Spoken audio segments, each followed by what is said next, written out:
আমার ছেলের সাথে আমি কিভাবে কাজ করলাম সেই গল্পটা আজকে তোমাদের বলবো। আমি জানি এসব গল্প কেউ কখনো কাউকে বলে না, তবুও আমি বলবো, তাই ধৈর্য সহকারে গল্পটি শেষ পর্যন্ত দেখতে থাকো। আমি সিওর বলতে পারি সম্পূর্ণ গল্পটি শুনলে তোমাদের ফোঁটা ফোঁটা পানি বেরিয়ে যাবে। আর আমার চ্যানেলটি অবশ্যই সাবস্ক্রাইব করে রাখবে পরবর্তী ভিডিও পেতে। গীতেশ আনন্দমোহন কলেজে ছাত্র, তার বয়স 2-3 বছর। কলকাতাতে 4 বছর হোস্টেলে থেকে পড়াশোনা শেষ করে বর্তমানে একটা সরকারি চাকরি করছে। গত বছরই চাকরি পেয়েছে আর এ বছর কলকাতায় ট্রান্সফার হয়েছে। মাঝে মাঝে বাড়ি আসতো আর 3-4 দিন থেকে আবার ফিরে যেত। বছর দুয়েক আগেই গীতেশের বাবা মারা গেছে স্ট্রোক করে। গীতেশের পারিবারিকায় ভালো নয়। গীতেশের বাবা একটা সরকারি চাকরি করত। বাবা মারা যাওয়ার পরে সরকার থেকে কিছু টাকা পয়সা পেয়েছিল, যেটা দিয়ে গীতেশের পড়াশোনা আর ওর মায়ের সংসার কোনোভাবে চলে যাচ্ছে। অমলাদেবীর বয়স 4-2 বছর এবং খুব সুন্দর দেখতে। এই বয়সেও নিজের যৌবন ধরে রেখেছে। অমলাদেবীর স্বামী মারা যাওয়ার পরে সে একাই থাকত আর মনে মনে ভাবত ছেলের কলকাতায় ট্রান্সফার হওয়ার পরে ছেলের একটা বিয়ে দিয়ে ছেলে বুকে নিয়ে সুখে শান্তিতে থাকবে। অমলার এক বান্ধবী ঘুরিতা অমলার বাড়ির কিছু দূরেই থাকে। গৌরী তার স্বামীর সেনাবাহিনীতে চাকরি করা কালীন মারা যায়। গৌরিতার একটাই মেয়ে গোমতী। গৌরী তার বয়স 4-0 বছর আর মেয়ে গোমতীর বয়স 2-1 বছর। কলেজে পড়ছে। গৌরিতার আর্থিক অবস্থা অনেক ভালো, নিজেদের দুতলা বাড়ি আছে। গৌরিতা অমলাকে বলেছে যে বিদেশের সাথে গোমতীর বিয়ে দিতে, কারণ গীতেশকে খুব পছন্দ করি। তার ভাড়া বাড়িতে থাকত, একটাই ঘর, রান্নাঘর আর বাথরুম। যেহেতু অমলা স্বামী মারা যাওয়ার পরে একাই থাকত, তাই কোনো অসুবিধা হয়নি। কিন্তু এবার গীতেশ ফিরে এলে একটা ঘরে কিভাবে চলবে সেটাই অমলা চিন্তা করছিল। তাই একদিন কমলা গুডি তাকে এই কথাগুলো বলল। গৌরী তার সব শুনে বলল, অমলাতকে তো আমি বলেছি কলকাতায় ট্রান্সফার হয়ে এলে এক শুভক্ষণ দেখে কিতে আর গোমতীর বিয়েটা দিয়ে দেব, আর আমরা সবাই মিলে এই বাড়িতেই থাকব। এত বড় বাড়িতে শুধু আমরা দুজন না মেয়ে থাকি, তোরাও এখানে চলে এলে সবাই মিলে আনন্দ করে থাকা যাবে। কমলা গৌরিতার কথা শুনে আনন্দে বলল, আমি ছেলে এলে ওর সাথে কথা বলে তোকে জানাবো। কিছুদিনের মধ্যে গীতেশ ফোন করে জানালো যে শুক্রবার সে বাড়ি আসছে। প্রায় 6 মাস পরে গীতেশ বাড়ি ফিরছে বলে সেদিন অমলা ভালো ভালো রান্না করে রেখেছিল। তারপর স্নান করে একটা ভালো শাড়ি পরে ছেলের জন্য অধীর আগ্রহে অপেক্ষা করছিল। প্রায় 11টা নাগাদ গীতেশ বাড়ির সামনে এসে দরজায় কড়া নাড়াল। অমলা দরজা খুলে দেখল 3-4টা ব্যাগ হাতে আর কাঁধে নিয়ে কিতে হাসি মুখে দাঁড়িয়ে আছে। ঘরে এসে ব্যাগগুলো নামিয়ে মাকে জড়িয়ে ধরল গীতেশ। অমলা গীতেশকে জড়িয়ে ধরে থাকলো কিছুক্ষণ, তারপর ছেলের হাত থেকে নিজেকে ছাড়িয়ে অমলা বলল, অনেক বেলা হয়ে গেছে, গীতেশ যা স্নান করে নিয়ে আগে খেয়ে নে, তারপর না হয় ব্যাগগুলো থেকে সব বার করবি আর গল্প করা যাবে। গীতেশ বলল, ঠিক বলেছ মা, খিদেতে পেট জ্বলছে, আমি তাড়াতাড়ি স্নান করে আসছি, তুমি খাবার বারো। এই বলে গীতেশ বাথরুমে চলে গেল। ভেতরে দেখল ওর মা ওর জন্য একটা হাফ প্যান্ট আর তোয়ালে রেখে দিয়েছে। তাই দেরি না করে ভালো করে স্নান করে দিতে শার্ট প্যান্ট পরে খালি গায়ে বাইরে এসে দেখল মা খাবার বেডে মেঝেতে বসে আছে। গীতেশ মায়ের উল্টো দিকে বসে খেতে শুরু করল। খেতে খেতে মাকে দেখছিল গীতেশ আর মনে মনে ভাবল যে মাকে আগে থেকে যেন আরও সুন্দরী লাগছে। অমলা সেটা দেখে জিজ্ঞেস করল, কি এত দেখছিস কি? গীতেশ বলল, তোমায় দেখছি মা, তোমায় এই শাড়িতে খুব সুন্দর লাগছে। এটা কি নতুন শাড়ি? অমলা বলল, না, এটা পুরনো শাড়ি, তো খুব কম পরেছি বলে এটা নতুনের মতো লাগছে। গীতেশ বলল, মা, চাকরি তো আমি পেয়ে গেছি, এবার আর তোমার কোনো দুঃখ রাখব না। অমলা হেসে বলল, সে আমি জানি গীতেশ, আমি এখন অনেক নিশ্চিন্তে যে তুই এবার আমাদের দুজনের সংসার চালাতে পারবি। এই শুনে গীতেশ শেষে বলল, সে আর বলতে না, আমার সুন্দরী মাকে আমি এবার থেকে সুখে রাখব। গীতেশের কথা শুনে অমলাও হেসে উঠল। এইভাবে কথা বলতে বলতে দুজনে খাওয়া শেষ করল। অমলা থালা বাসন নিয়ে রান্নাঘরে ধোয়ার জন্য চলে গেল। গীতেশ হাত মুখ ধুয়ে ঘরে এসে ব্যাগ থেকে জিনিসপত্র বার করতে শুরু করল। গীতেশ একবার রান্নাঘরের দিকে তাকিয়ে ব্যাগ থেকে 2টা বাংলা গল্পের বই তাড়াতাড়ি বের করে নিয়ে নিজের বইয়ের তাকে লুকিয়ে রাখল। কিছুক্ষণ পরে কমলা ঘরে এসে বিছানায় বসল। অমলা ছেলের সব জামা প্যান্ট একদিকে সরিয়ে রাখতে রাখতে বলল, তোর সব জামা তো পুরনো হয়ে গেছে, এবার কিছু নতুন কিনে নিস। গীতেশ বলল, ঠিক আছে মা, এই মাসের স্যালারি পেয়ে তোমার আর আমার জন্য নতুন কাপড় কিন। তারপর গীতেশ সব জিনিস বিছানা থেকে সরিয়া অমলার মুখোমুখি বসে গল্প করতে শুরু করল। কমলা বলল, গীতেশ, এখন তোর কিরকম লাগছে? পড়াশোনা করে চাকরি করছিস, এবার কলকাতায় ট্রান্সফার হয়ে গেল। গীতেশ বলল, সেরকম কিছু না, কিন্তু এবার থেকে তোমার সাথে থাকতে পারব, এই জন্য আমি খুব খুশি। এই বলে মায়ের কোলে মাথা রেখে শুয়ে পড়ল। অমলা ছেলের কথা শুনে খুব খুশি হল আর গীতেশের মাথায় হাত বুলিয়ে দিতে লাগল। গীতেশ শুয়ে শুয়ে অমলাকে দেখছিল আর মনে মনে ভাবছিল মাকে সত্যি খুব সুন্দর দেখতে। এইভাবে কিছুক্ষণ থাকার পরে অমলা হেসে বলল, গীতেশ, এবার গৌরিতার সাথে কথা বলতে হবে তোর বিয়ের জন্য। গীতেশ তখন মায়ের কোল থেকে মাথা সরিয়ে উঠে বসে বসে মায়ের দুই কাঁধে দুহাত রেখে বলল, মামা, এখন নয়, এখন শুধু আমার সুন্দরী মাকে সুখী করার সময়, বুকে নয়। অমলা হেসে বলল, আমি তো ভালোই আছি, এবার তোর একটা বউ এসে গেলে আমার অসুবিধা হবে আর তোর অসুবিধা হবে। গীতেশ নিজের মুখটা অমলার মুখের কাছে এনে বলল, আমাদের কি সুবিধা হবে মা, বউ এলে? অমলা বলল, আমার একটা গল্প করার সাথী হবে আর তোর চিরজীবনের সাথী হবে। আর সত্যি বলছি গোমতী খুব সুন্দরী আর ভালো মেয়ে, তোকে খুব সুখে রাখবে। গীতেশ অমলাকে বলল, আমি তোমায় সুখে রাখব, তাই তোমার আর কিছু লাগবে না। অমলা গীতেশের কথা শুনে একটু চমকে উঠে বলল, ঠিক আছে, এবার তুই একটু রেস্ট নিয়ে নে, আমি একটু বেরোচ্ছি, একবারে বাজার করে ফিরব।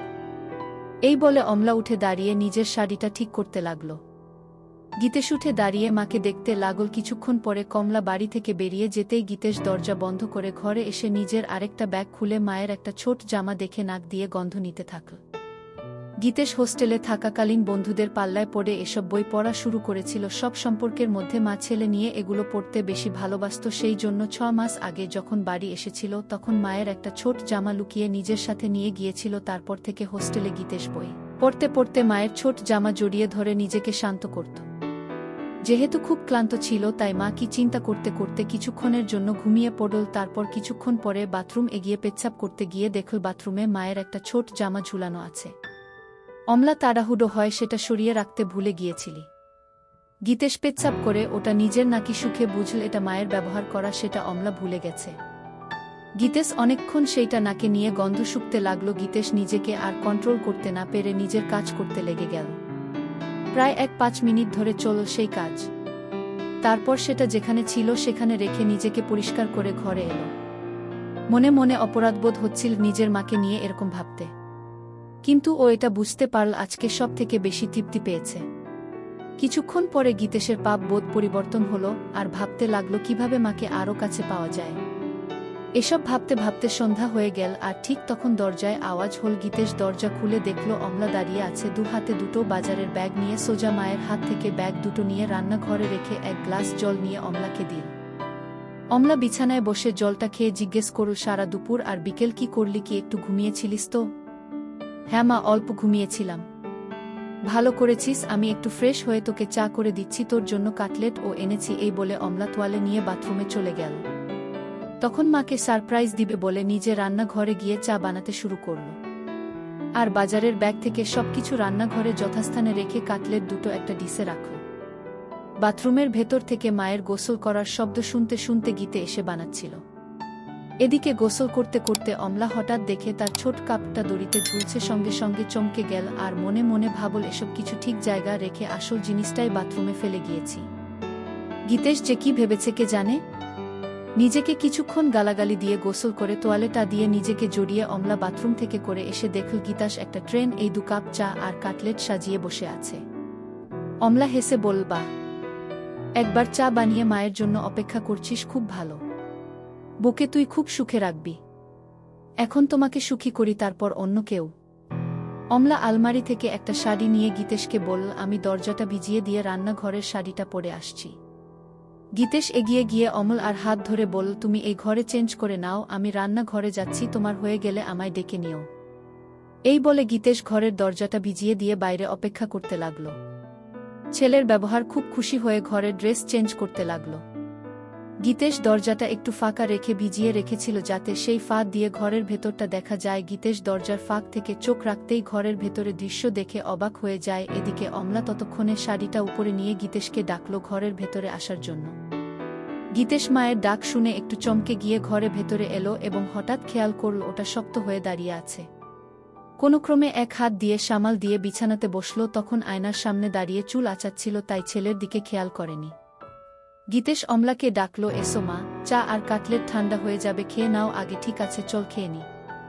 এই বলে বিছানায় এসেই দেশের মুখোমুখি বসল। দুজনে একসাথে চা খেতে লাগল। বা গীতেশ, চাটা তো খুব ভালো বানিয়েছিস।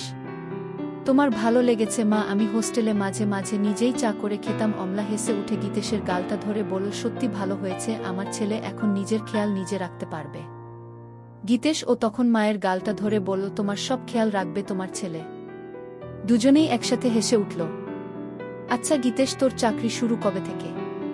আজ ২-৮ তারিখ, পরের মাসের ৮ তারিখে অফিস জয়েন করতে হবে। একটা কথা বলার ছিল। কি কথা? মা বল, গৌরিতাকে তোর মনে আছে? গৌরিতা মাসি কেন মনে রাখবো না, মা আমায় এত ভালোবাসে, সেটা জানি। তোকে ভালোবাসে বলে একটা প্রস্তাব রেখেছে। কি প্রস্তাব? গৌরিতা তোর সাথে গোমতীর বিয়ে দিতে চায়। গীতেশ লজ্জা পেয়ে বলল, এখন আমি বিয়ে করব না। গৌরিতা বলেছে গোমতীর সাথে তোর বিয়ে হবার পরে আমরা সবাই ওর বাড়িতে থাকব। আমি বলেছি যে গীতেশের সাথে কথা বলে জানাবো। তুই কি বলিস এ ব্যাপারে? বিয়ের ব্যাপারটায় আমায় একটু সময় দাও। বুঝলাম ছেলে লজ্জা করছে, ঠিক আছে, তুই সময় নিয়ে চিন্তা করে আমায় জানাস। কিন্তু আমাদের ঘরটা খুব ছোট দুজনের জন্য। আগে তুই ছোট ছিলিস তাই কোনো মতে চলে যেত, কিন্তু এখন তুই বড় হয়ে গেছিস।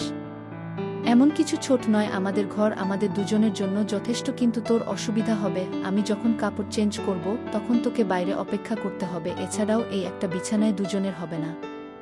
গীতেশ অমলার কথা শুনে মনে মনে বলল, আমি তো চাই তুমি ঘরে কাপড় ছাড়বে আর আমি দরজার ফাঁক দিয়ে তোমার দেখব। অমলা গীতেশ দিকে তাকিয়ে বলল, কি ভাবছিস? এত কি করবি সেটা তো বল। গীতেশ সঙ্গে সঙ্গে বলল, না কিছু ভাবছিলাম না, তবে এখন ওখানে যাব না। কিছুদিন চাকরি করে স্যালারি জমিয়ে তারপর না হয় যাওয়া যেতে পারে। ঠিক আছে, তোর যেটা ভালো মনে হয় সেটাই হবে। ঠিক আছে, তুই টিভি দেখ, আমি রাতের রান্নাটা করিনি। এই বলে অমলা চায়ের ট্রেটা নিয়ে রান্নাঘরে চলে গেল।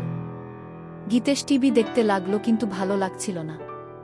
তাই গীতেশ রান্নাঘরে গিয়ে দেখল মা এক মনি গুণ করে গান গাইতে গাইতে রান্না করছিল। গীতেশ পেছন থেকে অমলাকে একটু হামি দিয়ে জিজ্ঞেস করল, মা আজকে রান্না করছো?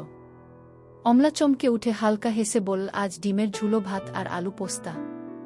গীতেশ মায়ের কানে কানে বলল, তোমার হাতের রান্নার কোনো জবাব নেই মা।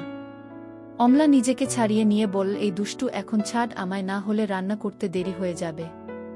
গীতেশ আরও হামি দিয়ে বলল, আমার মিষ্টি মায়ের হাতে রান্নায় আমার মন ভরে যায়। অমলা হেসে বলল, এবার যা এখান থেকে, আমার রান্নাটা করতে দেয়। গীতেশ তখন ঘরে চলে এসে আবার টিভি দেখতে লাগল। প্রায় ১ ঘন্টা পরে অমল এসে গীতেশের পাশে বসল। পুরো ঘেমে গেছে রান্না করতে করতে। ঘেমে গেছো, শাড়িটা চেঞ্জ করে অন্য কিছু পরে নাও। ছেলের কথা শুনে অমলা বলল, আমি ভাবছিলাম তুই কি ভাববি, তাই অন্য কিছু পরছিলাম না। গীতেশ অবাক হয়ে অমলের দিকে তাকিয়ে বলল, আমি আবার কি ভাববো? যাও চেঞ্জ করে নাও, আমি রান্নাঘরে যাচ্ছি। অমলা বলল, আমি বাথরুমে চেঞ্জ করে নিচ্ছি, তুই টিভি দেখো। এই বলে অমলা বাথরুমে চলে গেল। গীতেশ মনে মনে ভাবল, আরেকটা সুযোগ নষ্ট হল মাকে ওভাবে দেখার। অমলা বাথরুমে গিয়ে নিজের গা ধুতে ধুতে রান্নাঘরে ওরকমভাবে জড়িয়ে ধরার কথা ভাবতে লাগলো। মনে মনে ভাবছিল, গীতেশ কি তাহলে ইচ্ছে করে ওসব করছিল না? এটা হঠাৎ হয়েছিল। একটু চোখে চোখে গীতেশকে রাখতে হবে, কারণ এই বয়সটা খুব বাজে। এসব ভাবতে ভাবতে স্নান শেষ করে কাপড়টা পরে নীল। গীতেশ না থাকলে মাঝে মাঝে অমলা এক কাপড়ে রাতে ঘুমাতেও, কিন্তু এখন সেটা আর হবে না।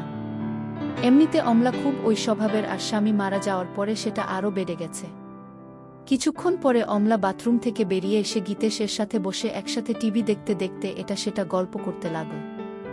রাত প্রায় 10টা বাজে ঘড়িতে। এবার খাবার পালা, তাই অমলা রান্নাঘরে গিয়ে খাবার বেরিয়ে এলো। গীতেশ আর অমলা দুজনে মেঝেতে বাবু হয়ে মুখোমুখি বসে খেতে শুরু করল। গীতেশ খেতে খেতে মায়ের দিকে তাকাতেই দেখল অমলা নিচু হয়ে যখন খাবার মুখে দিচ্ছিল তখন মায়েরটা নিচে নেমে যাচ্ছিল আর গীতেশটা দেখা যাচ্ছিল। কিন্তু হঠাৎ অমলা নিচের দিকে তাকিয়ে দেখতে পায় যে গীতেশ ওর দিকে তাকিয়ে আছে। সঙ্গে সঙ্গে নিজের কাপড়টা একটু উপরে তুলে নিল, আর তখন গীতেশ আর অমলার চোখে চোখে হল। গীতেশ লজ্জায় মাথা নিচু করে ভাবতে লাগলো, ইস মা এবার বুঝতে পেরেছে বকে না দেয়া। কিন্তু অমলা কিছুই বলল না, শুধু বলল, খাবারের দিকে মন দে। এইভাবে দুজনের খাওয়া শেষ হলো। তারপর অমলা সব বাসন ধুয়ে ঘরে এসে মেঝেতে বিছানা করতে লাগলো। সেটা দেখে গীতেশ জিজ্ঞেস করল, মা তুমি কি নিচে শোবে? হ্যাঁ রে, বিছানায় দুজনের অসুবিধা হবে। গীতেশের সঙ্গে সঙ্গে অমলার হাত থেকে সবকিছু কেড়ে বিছানা রেখে বলল, এখানে আমাদের দুজনের ভালোমতো হয়ে যাবে, তাই তুমি চিন্তা করো না। অমলা কিছু একটা বলতে যাচ্ছিল, কিন্তু মুখে আর কিছু বলল না। কিছুক্ষণ পরে লাইট অফ করে দুজনে শুয়ে পড়ল। গীতেশ ক্লান্ত ছিল, তাই কিছুক্ষণের মধ্যে ঘুমিয়ে পড়ল। অমলা শুয়ে শুয়ে সারা দিনের কথা ভাবতে লাগলো, বিশেষ করে রাতে ছেলে যেভাবে একদৃষ্টিতে তার দিকে তাকিয়েছিল। ভাবতে ভাবতে একটু তুলা হয়ে পড়ল। মনে মনে চিন্তা করল যে এবার থেকে গীতেশের সব কিছু ভালোমতো লক্ষ্য করতে হবে। এসব ভাবতে ভাবতে অবনা ঘুমিয়ে পড়ল। চিরকাল খুব সকাল সকাল ঘুম থেকে ওঠা অনলাইন অভ্যাস। অমলা ঘুম থেকে উঠে জিতের সে দিকে তাকিয়ে দেখল গীতেশ গভীর ঘুমে আচ্ছন্ন। একটু নিচের দিকে তাকাতে দেখল গীতেশের হাফ প্যান্ট তাবু হয়ে গেছে। সেটা দেখে অমলা মনে মনে ভাবল ছেলে এমন কিছু স্বপ্ন দেখছে যাতে তাবু হয়ে গেছে। তারপর নিজের মনে হাসতে হাসতে বাথরুমে চলে গেল। তারপর রান্না করে নিজের স্নান করে শাড়ি পরে চায়ের কাপ হাতে নিয়ে গীতেশকে ডাকল। গীতেশ ঘুম থেকে উঠে দেখল মা চায় কাপ হাতে দাঁড়িয়ে আছে একটা সুন্দর শাড়ি পরে। কটা বাজে মা? এত সকালে তোমার স্নান হয়ে গেছে? 10টা বাজছে, আমায় একটু গৌরিতার সাথে বেরোতে হবে। তোর জন্য রান্না করা আছে, দুপুরে স্নান করে খেয়ে নিস, সন্ধেবেলায় আবার দেখা হবে। ঠিক আছে মা, তুমি চিন্তা করো না। কাল তো রবিবার, কেন কোথাও বেরোবি নাকি? গীতেশ অমলার হাত থেকে কাপটা নিয়ে টেবিলে রেখে অমলাকে ধরে একটা পাপ্পা দিয়ে বলল, দেখি কি প্ল্যান করা যায়। অমলা নিজেকে ছাড়াবার চেষ্টা করে বলল, আবার দুষ্টুমি হচ্ছে, আমার শাড়ি নষ্ট হয়ে যাবে, এখন ছাড়া আমায় পরে জড়িয়ে ধরার অনেক সময় পাবে। তোমায় ছাড়তে ইচ্ছে করছে না মা। এই বলে আবার অমলাকে ধরে গীতেশ আর মায়ের শরীরের কোমলতা অনুভব করতে থাকে। অমলার ও ভালো লাগছিল, কিন্তু ওর দেরি হয়ে যাবে, তাই জোরে করে গীতেশকে সরিয়ে দিয়ে বলল, আমি এবার আসি, বুঝলি, না হলে দেরি হয়ে যাবে, তুই সময় মতো খেয়ে নিস। ঠিক আছে মা, তুমি একদম চিন্তা করো না, সাবধানে যেও। এরপরে অমলা নিজের শাড়িটা ঠিক করে দিতে সেদিকে একটা হাসি দিয়ে ঘরে থেকে বেরিয়ে গেল। গীতেশ দরজা বন্ধ করে ঘরে এসে চা খেতে খেতে চিন্তা করল কি করবে সারাদিন। কিছুক্ষণ বসার পরে আলমারিটা খুলে মায়ের ছোট কাপড়গুলো বের করে বিছানা রাখল। দেখল সেগুলো অনেক পুরনো হয়ে গেছে। কিছুক্ষণ নাক দিয়ে সবগুলো শুকে আবার যথাস্থানে রেখে দিয়ে আলমারিটা বন্ধ করে দিতে তারপর গীতেশ ঘরটা আর রান্নাঘরটা পরিষ্কার করল। গীতেশ মনে মনে একটা মতলব করল, কি করে মাকে প্রতিদিন ওভাবে দেখা যায়, কারণ শাড়ি চেঞ্জ করার সময় বেশিক্ষণ দেখা যায় না। তাই ভাবল বাথরুমে একটা ফুটো করতে পারলে স্নান করাটা ভালোমতো দেখতে পাবে। একটা হাতুড়ি আর পেরেক নিয়ে বাথরুমের দরজায় গীতেশ একটা ফুটো করে দিয়ে দেখল যে ফুটোটা একদম সঠিক জায়গায় হয়েছে, যেখান থেকে ভেতরের দৃশ্য ভালোবাসে দেখা যাবে। তারপর স্নান করে খেয়ে নিয়ে একটু ঘুমোতে গেল। ঘুম থেকে উঠে দেখল যে সন্ধ্যা হয়ে গেছে আর অমলার আসার সময় হয়ে গেছে। কিছুক্ষণের মধ্যে দরজায় আওয়াজ শুনে গীতেশ দরজা খুলে দিয়ে দেখল অমলা এসেছে। ভেতরে এসে অমলা বলল, গীতেশ, দুপুরে খেয়েছিলিস তো? হ্যাঁ মা, খেয়েছিলাম। তোমার দিনটা কেমন কাটলো? অমলা বিছানায় বসে ফ্যানের হাওয়া খেতে খেতে এসে বলল, আমার আবার দিন কেমন কাটবে, যেরকম কাটা সেরকম কেটেছে। তুমি যাও বাথরুমে ফ্রেশ হয়ে আসো, আমি চা বানাচ্ছি। অমলা সেটা শুনে বাথরুমে চলে গেল আর গীতেশ ও রান্নাঘরে চলে গেল। অমলা বাথরুমের দরজা বন্ধ করতেই গীতেশ দরজায় ফুটো চোখ রাখল, শুধু দেখতে লাগল নিজের মাকে আর এক হাত দিয়ে কাজ করতে লাগল। এদিকে গ্যাসে জল গরম হয়ে ফুটছে, তাই তাড়াতাড়ি চা বানাতে মন দিল। কিন্তু কিছুতেই নিজের মন থেকে মায়ের সেই রূপটা মুছতে পারল না। কিছুক্ষণ পরে চা বানানো শেষ হলো। এদিকে অমলার স্নান হয়ে গেছে আর অমলা বাইরে এলো। ঘরে গিয়ে অমলা চুল আঁচড়াতে লাগলো আর গীতেশ চা নিয়ে এসে বিছানায় বসে অমলাকে দেখছিল। অমলা আয়নায় সেটা দেখে গীতেশকে জিজ্ঞেস করল, সারাদিন কি করলি? রান্নাঘর পরিষ্কার করলাম আর মনে মনে বলল, বাথরুমে ফুটো করলাম তোমায় দেখ বলে। অমলা চায়ের কাপটা হাতে নিয়ে রান্নাঘরে গিয়ে দেখল ছেলে সব ভালোভাবে পরিষ্কার করেছে, আর তারপর ঘরে এসে এদিক ওদিক দেখে বলল, বাবা, তুই তো সব পরিষ্কার করে দিয়েছিস, আমার লক্ষ্মী ছেলে। এই বলে চায়ের কাপটা টেবিলে রেখে দুহাত বাড়িয়ে বলল, আমার লক্ষ্মী ছেলে, আয় আমার কাছে। সঙ্গে অমলার কাছে ছুটে গেল। এইভাবে কিছুক্ষণ থাকার পরে দুজন আলাদা হলো। তারপর অমলা রান্নাঘরে চলে গেল রান্না করতে আর গীতেশ টিভি দেখতে লাগলো। কিছুক্ষণ পরে রান্না শেষ হলে দুজন একসাথে খেয়ে নিল। আজ ও গীতেশ একইভাবে অমলার দিকে তাকিয়ে গভীরভাবে দেখছিল, আর আজ অমলা সেটা লক্ষ্য করল কিন্তু কিছু বলল না। এইভাবে খাওয়া শেষ করে অমলা আর গীতেশ বিছানায় শুতে এলো। দুজনে পাশাপাশি শুয়ে আছে। ঘরে নাইট বালকটা জ্বলছে। অমলা চিন্তা করছে গীতেশ কেন বারবার ওর দিকে তাকিয়ে থাকে। গীতেশের মাথায় শুধু মায়ের স্নান করার দৃশ্যগুলো আসছিল। এইভাবে দুজন ঘুমিয়ে পড়ল। মাঝরাতে গীতেশ টয়লেট এগিয়ে ফিরে এসে নাইট বাল্বের আলো দেখলে লাহোরটা উপরে উঠে গেছে।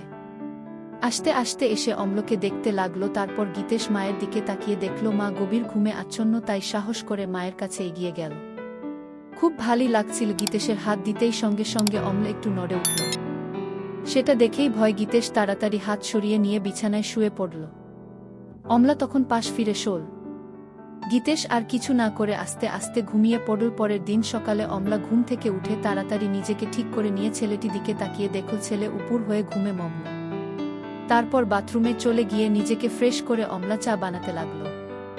গীতেশ শুতে ড্রেস চেঞ্জ করে বাজারে চলে গেল। অমলা ভাবতে থাকল কি হচ্ছে এসব, হোস্টেল থেকে ফেরার পর থেকে গীতেশের আচরণের কেমন পরিবর্তন এসেছে। এসব ভাবতে ভাবতে ঘরে গিয়ে বসল। বাজার যেহেতু অনেক দূরে, তাই গীতেশ ফিরতে ফিরতে আরও 1-2 ঘন্টা লাগবে।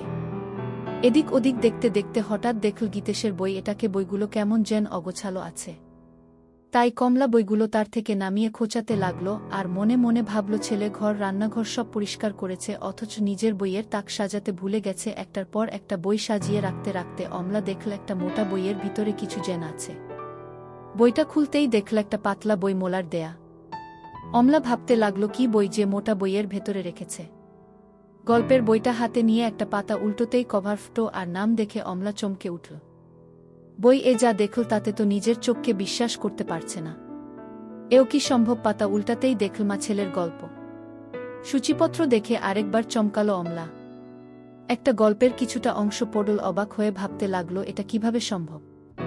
সেই বই পেল কোথায়? তাহলে কি এসব গল্প পড়েই সে আমাকে নিয়ে এসব কথা ভাবে? অমলা বিছানায় শুয়ে শুয়ে দুটো গল্প শেষ করল এবং এতটাই উত্তেজিত হয়ে গেল যে বিছানায় শুয়ে শুয়ে তারপর বইটা জায়গা মতো রেখে দিয়ে বাথরুমে চলে গিয়ে অমলা নিজেকে পরিষ্কার করল। অনেকদিন পরে আজ অমলা খুব উত্তেজনা অনুভব করল। হঠাৎ দরজার আওয়াজ শুনে অমলা দরজাটা খুলে দেখল গীতেশ। গীতেশ ভেতরে এসে মাংসটা মায়ের হাতে দিল। মায়ের দিকে তাকিয়ে দেখল মায়ের কপালে ঘাম আর মায়ের চোখ মুখটা কেমন যেন লাগছে। সঙ্গে সঙ্গে গীতেশ মায়ের দু গালে দুটো হাত রেখে জিজ্ঞেস করল, মা তোমার কি শরীর খারাপ লাগছে? এত ঘেমে আছো কেন? অমলা নিজের ঘোমটা মুছে বলল, কিছু না বাবা, গরম করছিল তাই। গীতেশ তখন বলল, ঠিক বলেছ মা, আজ বেশ গরম। গীতেশ বলল, মা আমি একটু বেরোচ্ছি, এক বন্ধুর সাথে দেখা করে চলে আসব। ঠিক আছে, বেশি দেরি করিস না, আমি রান্না তাড়াতাড়ি করে নেব। এই বলে গীতেশ বেরিয়ে গেল। আমরা দরজা বন্ধ করে ভাবল আরেকটু হলেই ছেলে বুঝতে পারত যে এটা গরমের ঘাম নয়, এটা অন্য কিছুর ঘাম। এই ভেবে নিজের মনে হাসতে লাগল। তারপর ছেলের সাথে যা ঘটল পরের ভিডিওতে বলবো, তাই আমার পরবর্তী ভিডিও পেতে আমার চ্যানেলটি সাবস্ক্রাইব করে ভিডিওটি লাইক করে আমার সাথে থেকো। ধন্যবাদ।